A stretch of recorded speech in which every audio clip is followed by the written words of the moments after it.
ওং নমঃ ভগবতে বাসুদেবায়।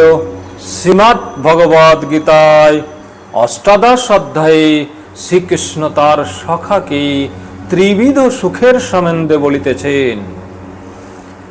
যতদ্রগ্রেবি সমেব পরিণামে হমৃত্যা ভাষা মম তৎসুখং সাত্ত্বিকং ভক্তম আত্মা বুদ্ধি প্রসাদজমা।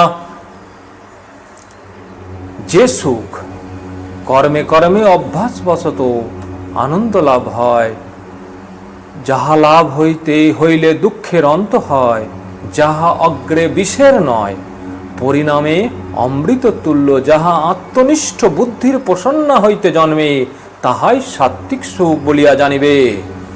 বিষদেন্দ্রিয়া সংযগাত যতগ্রে হামা অমৃতমম পরিণাম বিষমেব তৎসুখং রাজসংশ্রিতম।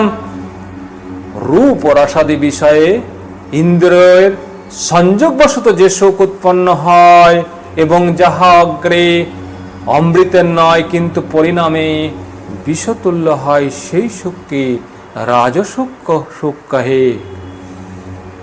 যতগ্রে চানুবন্ধে চ সুখং মহানা আত্মানা নিদ্রালস্য প্রমাদদো দত্থং তৎ তামসমুদ্দাহিতম।